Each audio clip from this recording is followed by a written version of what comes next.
به نام خداوند یگانه که کلم را آفرید. موضوع داستانی خیالی از پرندگان کمری. قصه ای بس غریب از عاشق و معشوق. روزی روزگاری کمری بود که از کودکیش تا جوانی در قفس بود. یک روز صاحب آن کمری در قفس از دنیا رفت. مردم آن کمری را آزاد کردند.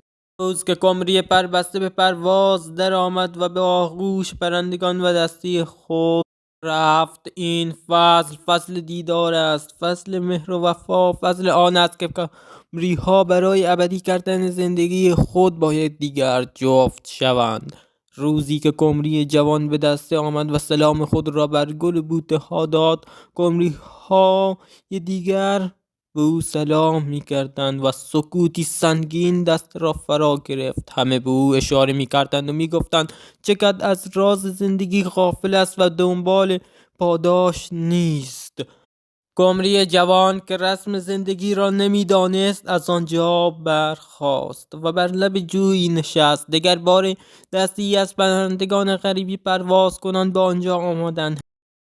هنگامی که کمری کبوتر یا کریم را دید، به فکر این افتاد که برای رهایی از حرف دستی کمری ها با کبوتر یا کریم ازدواج کند و از همین روز بود بستگی کمری و کبوتر یا کریم شروع شد. اما کمری دلداده‌ای از هم نوع خود داشت. کمری و کبوتر یا کریم گرد جوی به صحبت نشستند. کمری که میخواست کبوتر یا کریم را خواب عشق که یک روز کند، به او گفت که من کجا میتوانم دلبری همچو تو پیدا کنم. بیا با من یار شو، دلدارم شو. کبوتر یا کریم که از حرفای کمری خوشش آمده بود، به او گفت من از امروز دلم خالی و تنها نیست، چون تو در قلب من هستی. کدام یک روز را برای آشنایی خانواده انتخاب کنیم تا دستی من تو را قبول کنند؟ کمری جوان گفت چند هفته دیگر تا من دستی کمری ها را راضی کنم. کبوتر یا کریم گفت باشد. هنگامی که کمری پرواز کنان به نزد دستی خیش آمد، دستی او گرد هم آمده بودند و دختری را از دسته برای او انتخاب کرده بودند. به کمری جوان گفتند تو امروز بزرگ شده ای و وقت آن است که برای تو همسری انتخاب کنیم. ما بهترین دختر دسته را برایت برگزیده ایم. کمری جوان که سرگشته عشق دیگری بود گفت معشوق من دیگر کسی است و من عشق را در وجود خود احساس کرده ام و با این نمی شود ازدواج کنم. کمری پیر گفت باشد، اما کیست آن معشوق که تو را اینقدر دیوانه و حیران کرده است؟ کمری جوان جواب داد که آن از نوع و دسته و مکانی دیگر است و من دختر یا کریم پیر را انتخاب کرده ام. از تو می خواهم به خواستگاری بیایی. و کمری پیر گفت شرمساری را قبول نمی کنم و اگر ما به خواستگاری برویم جواب آنها خیر است و تو این را نمی دانی و اگر تو در دستی ما جای داشته باشی به خاطر همبستگی میان دستی من است و باید همیشه تنها بمانی با این کارت. در همین لحظه بود که برادر کمری پیر گفت من قبول میکنم. اگر جواب آنها خیر بود تو باید با دختر کمری پیر عروسی کنی. کمری جوان گفت باشد. هنگامی که خورشید در حال غروب بود، روز به تاریکی می رفت. دختر کمری پیر از کمری جوان پرسید که چرا بر نااهلان تکیه می کنی؟ مگر تو از ما نیستی و از آن معشوقه کمری جوان که دختر یا کریم پیر باشد گله می کند؟ گوید که او چه دارد و تو خود را می فروشی. قمری جوان میگوید من عاشق دختر یاکریم پیر هستم و باید او را به دست آورم، اگرچه به تنهایی با دیگران ختم شود. در همین لحظه بود که هر دو صدایی شنیدند. این صدای آشناست. پرنده‌ای در هوای نیمتاریک نزدیک می شود. بله، قمری پیغام رسان است و میگوید که قمری پیر شما را به دست فرا خوانده است که شب نزدیک است و دشمنان زیاد.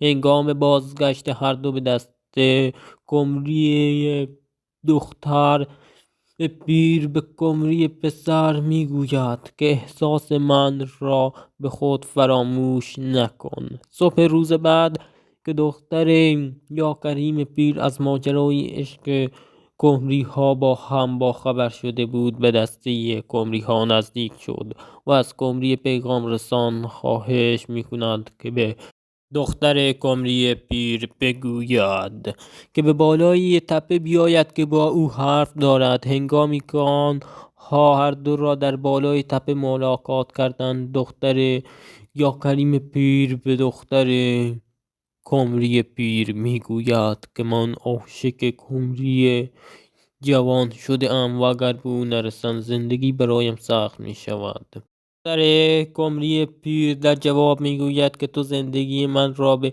چه قیمتی میخواهی تباه کنی، در حالی که من با بیگانگان حرف نمیزنم و تو بیگانه هستی. در همین جا بود که دختر قمری پیر نیرنگ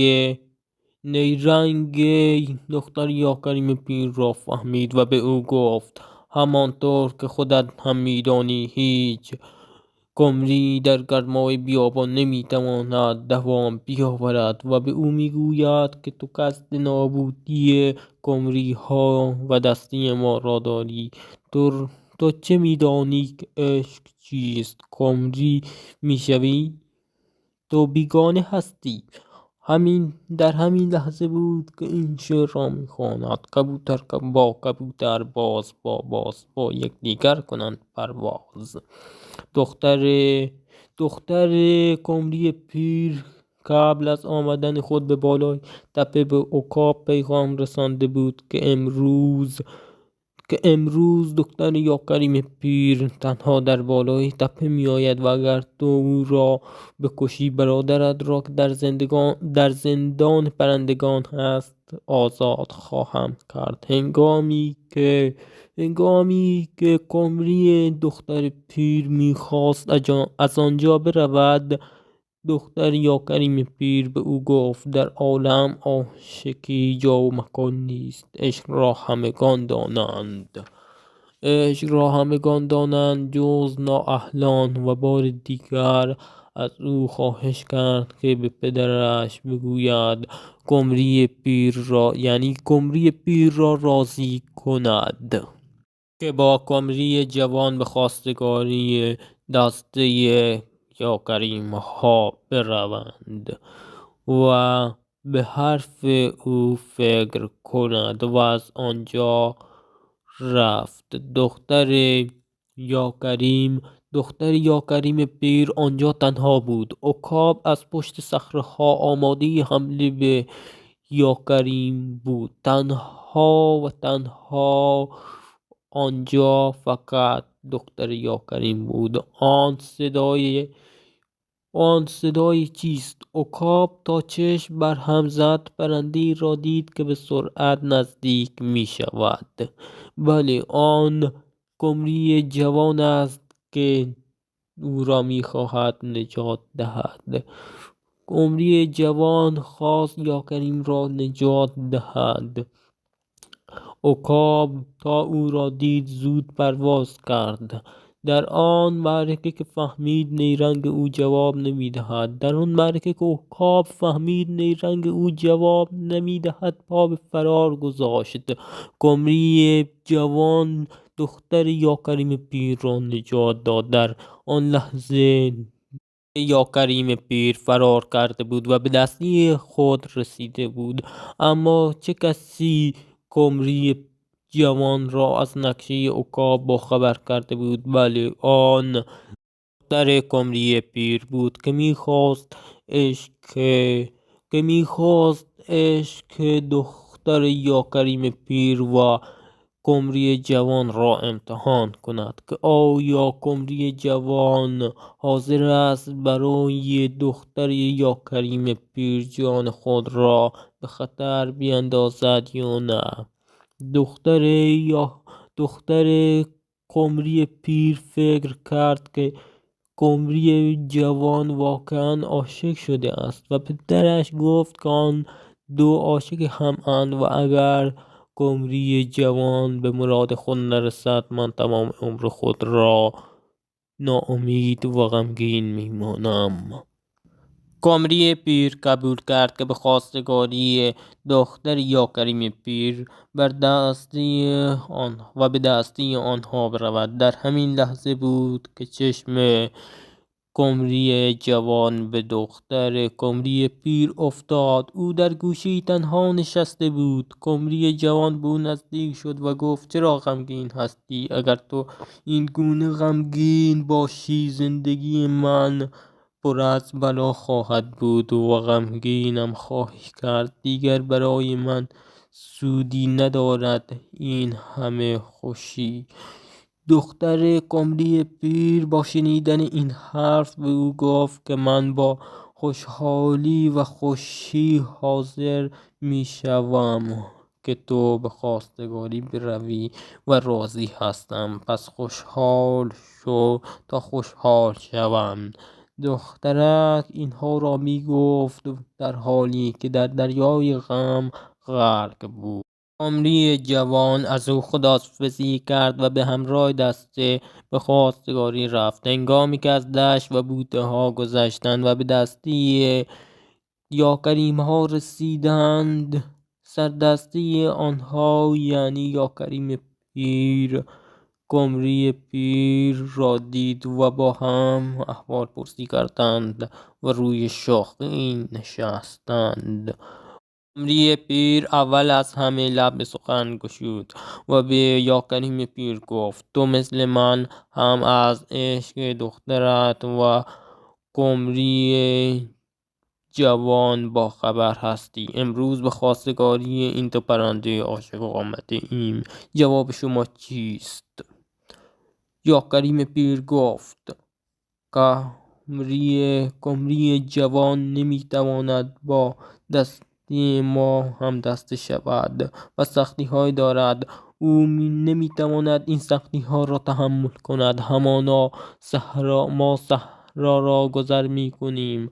هر که او با ماست با ما مایل است و اگر تو واقعا عاشق هستی با سختی های راه صحرا باید مقابله کنی. هیچ قمری نمیتواند مانند ما صحرا و کوه ها را بیابد. در همین لحظه بود که قمری جوان به یاد حرف های برادر قمری پیر میافتاد که قبل از آمدن پنهانی از دیگران به او دروغی بزرگ گفته بود.